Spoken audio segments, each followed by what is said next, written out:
19. The next morning Jerry found out how a hangover must feel. His eyes burned with fire, fueled by lack of sleep. His head throbbed with shooting pains. His stomach was sensitive to the slightest movement, and the lurching of the bus caused strange reactions in his body. It reminded him of when he was a kid and got carsick sometimes on trips to the beach with his parents, so that they'd have to stop the car by the side of the road while Jerry either vomited or waited for the storm in his stomach to subside. What added to his troubles this morning was the possibility of a test in geography, and he hadn't studied at all last night, so wrapped up had he been in the chocolate sale and what had happened in Leon's class. Now he was paying the penalty for too little sleep and no study, trying to read a lousy geography lesson on a lumbering, lurching bus, the morning light dazzling on the white page. Somebody slipped into the seat beside him. "Hey, Renault, you got guts, you know that?" Jerry looked up, blinded momentarily as his eyes shifted from the page to the face of the kid who'd spoken to him. He knew him vaguely from school, a junior maybe, lighting a cigarette the way all the smokers did despite the no smoking signs. The kid shook his head. "Boy, you really let Liam that bastard have it. Beautiful." He blew out smoke. Jerry's eyes stung. "Oh," he said, feeling stupid and surprised. Funny, all this time he had thought of the situation as a private battle between Brother Leon and himself, as if the two of them were alone in the planet. Now he realized that it had gone beyond that. "I'm so sick of selling the freaking chocolates," the kid said. He had a terrible case of acne, his face like a relief map, and his fingers were stained with nicotine. "I've been at Trinity 2 years. I transferred from Monument High when I was a freshman, and Christ, I'm getting tired of selling stuff." He tried to blow a smoke ring but failed. Worse than that, the smoke blew back in Jerry's face, stinging his eyes. "If it isn't chocolates, it's Christmas cards. If it isn't Christmas cards, it's soap. If it isn't soap, it's calendars." "But you know what?" "What?" Jerry asked, wanting to get back to his geography. "I never thought of just saying no, like you did." "I've got some studying to do," Jerry said, not knowing what to say really. "Boy, you're cool, know that?" the kid said admiringly. Jerry blushed with pleasure despite himself, who didn't want to be admired. And yet he felt guilty, knowing that he was accepting the kid's admiration under false pretenses, that he wasn't cool at all, not at all. His head pounded and his stomach moved menacingly, and he realized he had to face Brother Leon and the roll call again this morning. And all the mornings to come.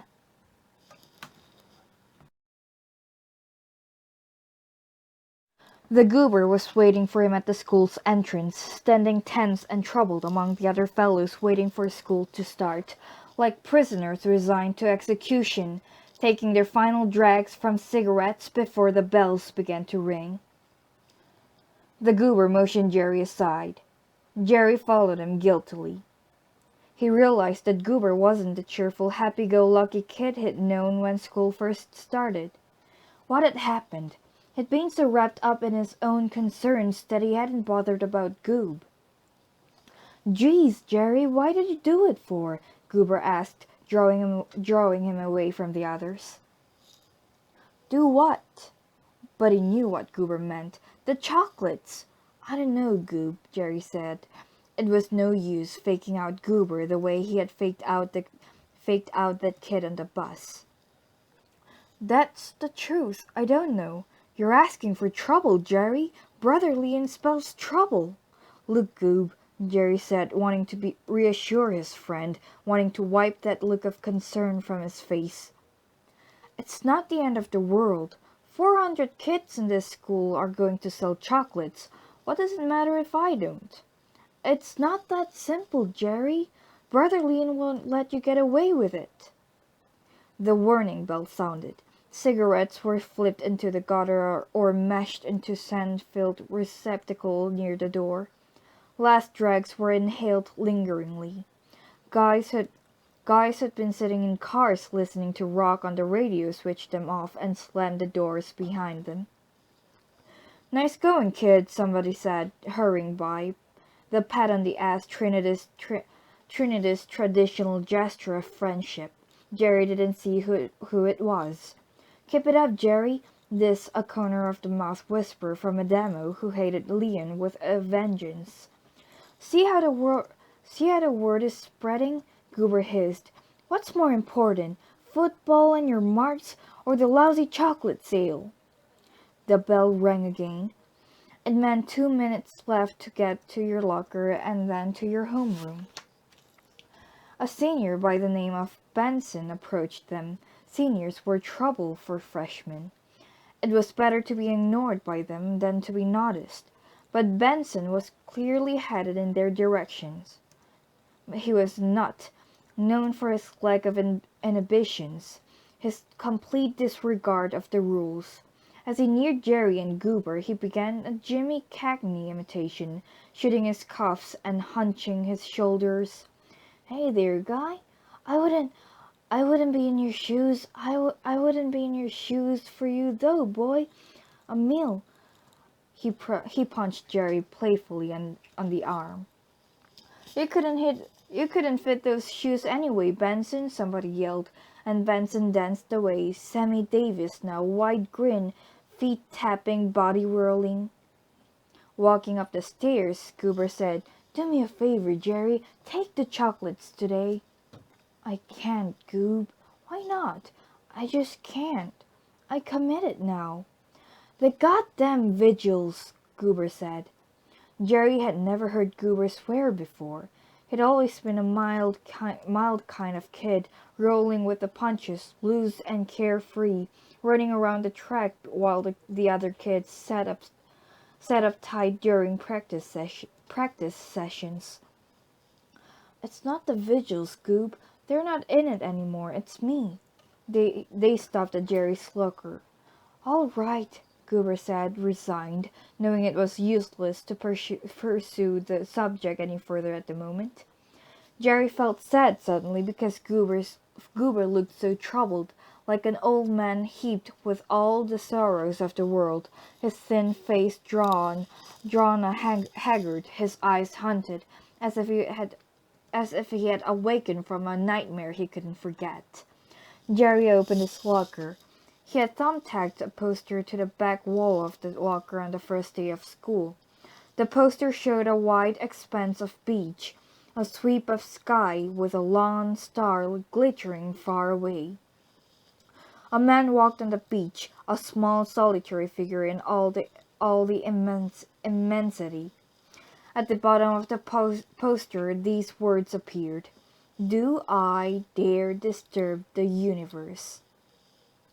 By Eliot, who wrote the wasteland thing they were studying in English.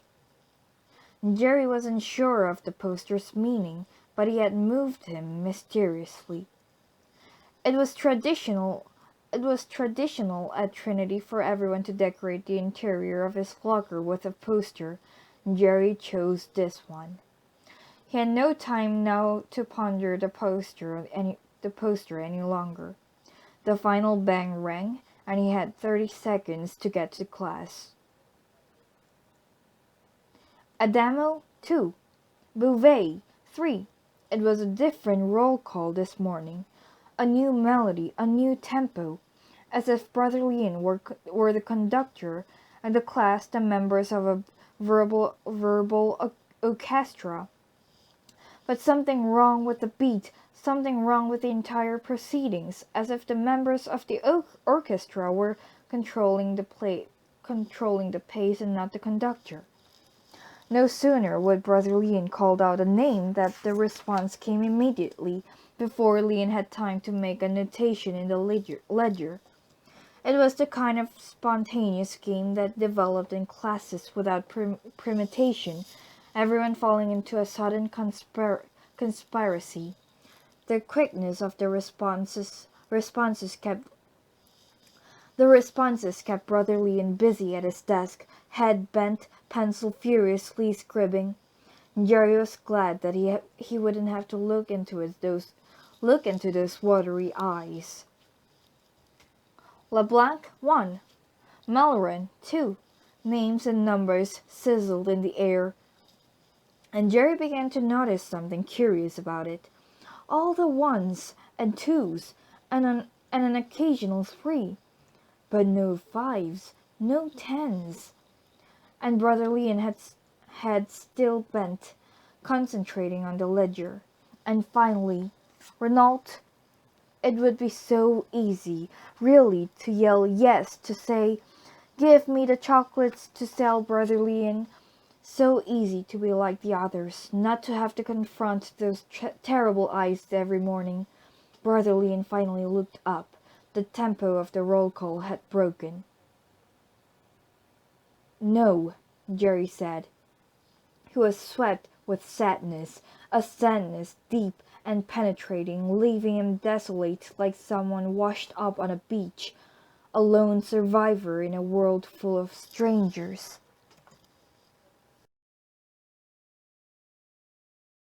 20. At this period of history, man began to learn more about his environment. Suddenly, pandemonium reigned. The class exploded in frantic motion. Brother Jacques looked aghast. The boys leaped from their chairs, performed an insane jig, jumping up and down as if to the beat of unheard music, all of this in complete silence, although the sound of their jogging feet was noisy enough, and then sat down again, frozen-faced, as if nothing had happened. Obi watched the teacher sourly. Brother Jacques was obviously bewildered. Bewildered? Hell, he was on the edge of panic. The ritual had been going on for a week now, and it would continue until the cue was heard no more. In the meantime, the class would suddenly erupt into a confusion of waving arms and jogging legs, unsettling poor brother. Of course, Brother Jacques was easy to unsettle. He was new and young and sensitive, raw meat for Archie. And he evidently didn't know what to do about it, and so he didn't do anything, figuring apparently that the thing would run its course. And why risk futile showdown when it was obviously a prank? What else could it be? Funny, Obi thought, how everybody, the kids as well as the teachers, knew these stunts were planned or carried out by the Vigils. And yet they still maintained the air of mystery, refusing to acknowledge it all. He wondered why. Obi had been involved in so many vigil assignments that he'd lost count of them, and he was continually amazed at how they got away with it all the time.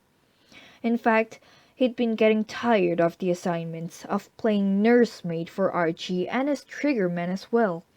He was tired of being the fixer, making certain assignment went off on schedule in order to maintain Archie's big shot reputation. Like the Room 19 assignment, when he'd had to creep in there and help the kid Goober take the place apart. All that worked so that Archie and the Vigils would look good. Even this particular assignment involved him. If Brother Jacques failed to come up with the cue, then Obi had to find a way fitted to him. The cue was the word environment. As Archie had said when he announced the assignment, the world today is concerned with ecology, the environment, our natural resources. We at Trinity also are to get involved in this environment thing. You guys, he said, indicating the 14 students of grade 12 class 2 of whom Obi was a member, will carry on our environmental campaign. Let's say Brother Jacques' U.S. history class. History could be concerned with the environment, shouldn't it? Now, whenever Brother Jacques says the word environment, here's what happens. and Archie had outlined the instructions. "Suppose he doesn't use the word?" someone asked. Archie looked toward Obi. "Oh, Brother Jacques will use the word. I'm sure somebody, Obi maybe, will ask a question that will produce the word. Won't you, Obi?" Obi had nodded, discussing his disgust. What the hell was Archie involving him in an assignment at this stage of the game for? He was a senior, for crying out loud. He was the secretary of the goddamn vigils, for crying out loud. Jesus, how he hated Archie, that bastard. A new kid, a transfer from Monument High, asked, "What happens when Brother Jacques finds out we're putting him on?" "When he finds out that the keyword is environment." "Then he stops using it," Archie said, "which is the point of the whole damn thing. I'm getting sick and tired of all this environment crap. And at least we'll have one teacher in the freaking school who'll cross it off his vocabulary list." For his part, Obi was getting sick and tired of Archie, of picking up the pieces behind him, of performing those little services like Room 19, or cueing in Brother Jacques, fitting him a question that could only lead to the word environment in the answer. Anyway, he was getting fed up with the entire deal. And he was also biding his time, waiting for Archie to overreach himself, to make a mistake. A black box was always there, and who could tell when Archie's luck would run out? In any discussion of the environment, "Here we go again," Obi thought in disgust, as he found himself leaping up and down like a madman, jogging his heart out, hating every minute of the damn thing, and his energy was wearing down. Brother Jacques used the word environment 5 more times in the next 15 minutes. Obi and the other guys were practically wiped out from all that jumping up and down, weary, out of breath, their legs beginning to ache. When Brother Jacques used the word a 6th time, and a weary battalion of students struggled to their feet to perform their task, Obi saw a small smile play on the lips of the teacher. And he knew immediately what had happened. Archie, that bastard, must have tipped Brother Jacques off, anonymously, of course, to what was going on. And the teacher had turned the tables. It was now the teacher who was in command, making the guys jump up and down until they almost collapsed in exhaustion. When they left the classroom, there was Archie leaning against the wall, the smirk of triumph on his face. The other guys didn't realize what had happened, but Obi did. He gave Archie a look that would shrivel anybody else, but Archie just kept that silly smile on his face. Obi stalked off, insulted, injured. "You bastard," he thought.